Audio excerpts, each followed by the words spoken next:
श्री शिवाय नमस्तुभ्यम। हर हर महादेव। पंडित प्रदीप जी मिश्रा द्वारा शंकर सुमन शिव महापुराण कथा भिंड मध्य प्रदेश में 28 नवंबर से 2 दिसंबर 2023 से शुरू हो गई है। ये 5 दिवसीय शिव महापुराण कथा है जो फेसबुक और यूट्यूब के माध्यम से देखी जा सकती है। आज कथा रोचक जानकारी से भरपूर थी। गुरुजी ने कथा में बेलपत्र की जड़ से चंदन वाले 3 नए उपाय बताए। तीनों उपाय आपको अलग अलग दिन अलग अलग लाभ के लिए करना है, वो भी जानकारी दी है। प्रत्येक महीने में आने वाली प्रदोष, मासिक शिवरात्रि और सोमवार की अष्टमी जो साल में 3 या 4 बार आती है, अपनी आवश्यकता के अनुसार आप विधान करें। तीनों उपायों की जानकारी आपको इस वीडियो के माध्यम से प्राप्त होगी। इसके लिए आप वीडियो को अंत तक देखें। उससे पहले आपको बताना चाहूँगी, तीसरे दिन की कथा में गुरुजी ने 11 उपाय और उपयोगी जानकारी दी है। सभी की जानकारी आपको इस वीडियो के माध्यम से प्राप्त होगी। अगर किसी कारणवश आप कथा नहीं सुन पाए तो आपको पूरी कथा का रसतत्व इस छोटे से वीडियो से मिलेगा। आइए शुरू करते हैं तीसरे दिन की कथा। कथा में स्वर्णलता जी वर्मा पत्र लेकर आई जिसमें लिखा था, 1 लोटा जल और 1 बेलपत्र का फल क्या होता है वो बताना चाहूँगी। मेरी बेटी ने सिविल जज की परीक्षा दी पर उसका मेंस क्लियर नहीं हो रहा था। मैंने अपनी बेटी को 1 लोटा जल चढ़ाने को कहा और 1 बेलपत्र की बीच वाली पत्ती पर शहद लगाकर शिवलिंग पर अर्पण करने को कहा और मैंने कथा का स्मरण कथा पंडाल सीहोर में अग्रवाल धर्मशाला में बैठकर शिवपुराण सुनी, पशुपति व्रत किया। मेरी बेटी जज बन गई है और इसी का आभार व्यक्त करने के लिए मैं कथा पंडाल में आई हूँ। बढ़ते हैं कथा की दूसरी विशेष जानकारी की ओर। गुरुजी ने कहा, ये हमारे जीवन की ऐसी कथा है जिसका हमने नाम नहीं दिया।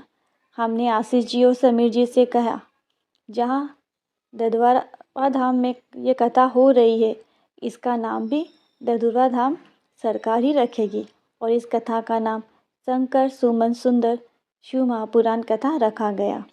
बढ़ते हैं कथा की तीसरी विशेष जानकारी की ओर। बेलपत्र के वृक्ष की पत्ती आप तोड़ सकते हैं, यहाँ तक कि पीपल की, आंवला के वृक्ष की पत्ती आप तोड़ सकते हैं, लेकिन भूल से भी आपको वृक्ष की डाली नहीं तोड़ना चाहिए। अगर आप इनकी डाली तोड़ देते हैं तो चाहे आपने कितना भी पुण्य क्यों ना किया हो, कितने भी अच्छे कर्म क्यों ना किए हो, सब नष्ट हो जाते हैं और उनका आपको फल प्राप्त नहीं होता।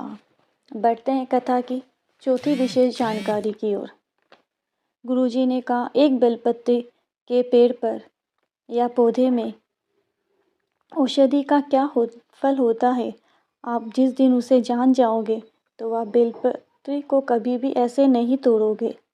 अगर बेलपत्र का पेड़ पूरी तरह सूख चुका हो, उसमें थोड़े भी हरापन ना हो, फल भी ना हो, सूखा हुआ हो, तो जड़ से आप चंदन रूप में बना सकते हैं।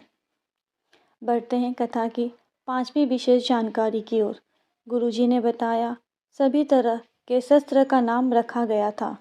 अगर कोई पूछे हनुमान जी के शस्त्र का क्या नाम है, तो आपको पता होना चाहिए हनुमान जी के हाथ में जो गदा है उसका नाम है कुमोदकी। गुरुजी ने कहा, कुबेर जी ने ये गदा हनुमान जी को शंकर जी के कहने पर दी थी। बढ़ते हैं कथा की 6वीं विशेष जानकारी की ओर। पूजन करते समय या भजन करते समय अगर आपके द्वार पर आप अभिषेक कर रहे हो, पूजा कर रहे हो, वो करते समय या फिर तुलसी जी की जल चढ़ा रहे हो, दीप जला रहे हो, पूजन कर रहे हो, तो ये 3 अगर आकर खड़े हो जाते हैं तो आप समझ जाओ कि आपकी पूजा स्वीकार हो गई है। वो 3 क्या है, वो 3 कौन है, हम जानेंगे। पहला गाय माता, दूसरी बहन बेटी और तीसरी है संत या गुरु। पर संत और गुरु ऐसे हो जो प्रभु भजन करते हो, वो भगवान को भजने वाले हो, वो मांगने के लिए ना आए, वो केवल ऐसे ही आ जाए, राम राम कहकर या सीताराम, हर हर महादेव या जो भी प्रभु भक्ति से भगवान का नाम ले रहे हो, इस तरह से कोई भी भगवान का नाम या भजन करता है, वह चला जाता है, तो समझ जाना महादेव ने आपकी पूजा स्वीकार कर ली है। या जो भी आपके इष्ट है, आप समझ जाओ कि आपकी पूजा स्वीकार हो गई है। बढ़ते हैं कथा के 7वीं विशेष जानकारी की ओर। गुरुजी ने कहा, पहले जब कांसे की थाली, पीतल की थाली जिसके घर में बजती थी, घर में शुभ समाचार आते थे। पर आजकल घर में स्टील की थाली बजती है। अब तो स्टील भी कम देखने को मिलता है, उसकी जगह प्लास्टिक ने ले ली है। बढ़ते हैं 8वीं विशेष जानकारी की ओर। गुरुजी ने कहा, एक बच्चे का पत्र आया है जिसमें एक माँ ने लिखा है। गुरुजी ने कहा, हम नाम तो नहीं बोलना चाहेंगे, पर हाँ, पत्र ज़रूर पढ़ना चाहेंगे। पत्र में लिखा है, मेरे बच्चे का आर्मी में सिलेक्शन होना था। एग्ज़ाम निकल गया था, पर उसका मेडिकल टेस्ट होना था। पर शरीर में ऐसा रोग हो गया था जिसके कारण उसके चेस्ट का बैलेंस समान नहीं था। उसके सीने में एक गठान हो गई थी जिसका ऑपरेशन होना था। वो 15 दिन बाद उसका मेडिकल टेस्ट भी था। समझ में नहीं आ रहा था क्या करे। बेटे ने कहा, माँ ऑपरेशन करवाते हैं। उसका ऑपरेशन हुआ। 15 दिन बाद जैसे कि मेडिकल टेस्ट था, उसे लगा कि उसके घाव भी नहीं भरेंगे और ऑपरेशन का निशान रह जाएगा तो आर्मी में उसका सिलेक्शन भी नहीं होगा। उसने प्रतिदिन 15 दिन तक लगातार जल चढ़ाना शुरू किया शिव मंदिर में जाकर और लाकर उस जल को अपने घाव वाली जगह पर लगाना शुरू किया। धीरे धीरे घाव भी भर गया और निशान भी चला गया 15 दिन के अंदर, और उसका आर्मी में सिलेक्शन हो गया।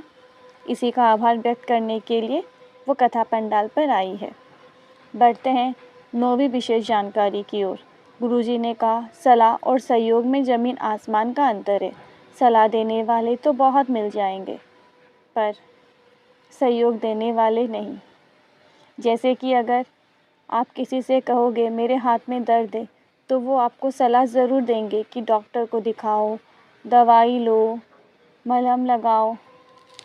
सलाह तो बहुत से देंगे, पर कोई सहयोग नहीं देगा। नहीं कहेगा कि ये बैग आपके हाथ में है तो आपको दर्द हो रहा है, तो क्या मैं आपका बैग थोड़ी देर के लिए पकड़ लूँ।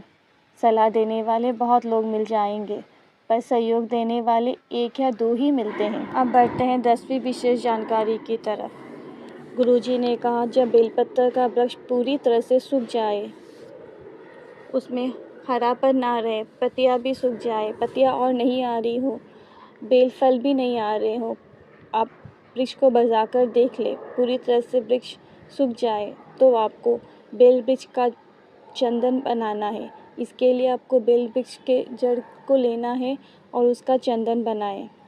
ये आपको चंदन 3 प्रकार के लाभ देगा।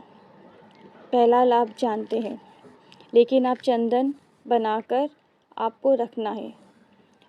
3 तिथियाँ बताऊंगी, उसमें आपको चंदन चढ़ाना है, फिर चंदन को लाकर आपको वापस उतार कर सुखाना है। सुखाकर अब इसकी गोलियां बनाकर आपको खाना है। किस प्रकार खाना है, किस किस चीज़ों में खाना है, इसके लिए आप वीडियो में बने रहे। अगर डॉक्टर ने हड्डी से जुड़ा कोई रोग बताया हो, हड्डी में गैप है या हड्डियाँ कमज़ोर हो रही है, कोई भी रोग हड्डी से अगर जुड़ा हो, तो शिवरात्रि पर आपने जो चंदन बनाया है वो लेकर जाना है। मंदिर में जाकर शिव मंदिर पर, शिवालय पर चढ़ाना है। चढ़ाने के बाद कुछ देर बाद आपको वही चंदन वापस लेकर आना है और इस चंदन को सुखाकर इसकी गोली बनाकर रखें। जब डॉक्टर ने ऐसा हड्डी से जुड़ा कोई रोग बताया, गैप आ गई या हड्डियाँ कमज़ोर है, हड्डियों में दर्द है, तो 2 हफ्ते में गोली खाए, आपका रोग ठीक हो जाएगा। लेकिन ये विधान के लिए शिवरात्रि के दिन आपको चढ़ाना है। आप चंदन पहले बनाकर रख सकते हैं। बढ़ते हैं दूसरे विधान की तरफ, जो है यदि शरीर में कहीं पर भी गांठ हो गई हो, तो उसके लिए आपको जैसे आपने चंदन बनाया है वैसे ठीक है। अब आपको जिस दिन प्रदोष पड़े उस दिन शिव मंदिर में जाकर चंदन लगाना है। चंदन लगाकर आपको फिर थोड़ी देरी बाद उठाकर लाना है। उसको सुखाकर उसकी गोली बनाना है और शरीर में कहीं पर भी गांठ पड़ी हो तो आपको कुंदकेश्वर महादेव के नाम से खाना है। प्रतिदिन 15 दिन तक आपको रोज़ाना गोली खानी है, गांठ ठीक हो जाएगी। और तीसरा, अगर बच्चा बिस्तर में गंदगी करता है, सूसू पोटी करता है या अचानक से डर जाता है तो उसके लिए आपको सोमवार की अष्टमी के दिन बेल के जड़ का चंदन चढ़ाना है। शिव मंदिर में जाकर शिवलिंग पर लगाना है, फिर उसे उतार लाना है और सुखाकर गोली बनाकर रखना है।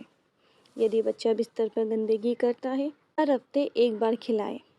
एक दिन निश्चित कर ले और उसको हर हफ्ते में ये गोली खिलाएं। इससे वो बिस्तर में गंदगी करना भी छोड़ देगा और किसी बात से अचानक से वो डर जाता है नींद में भी, तो वो डर भी उसका बंद हो जाएगा। आज की वीडियो में बस इतना ही।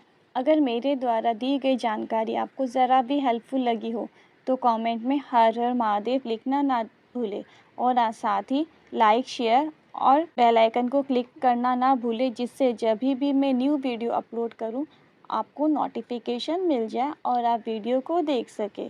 Thank you for watching. Shri शिवाय नमस्तुभ्यम। हर हर महादेव।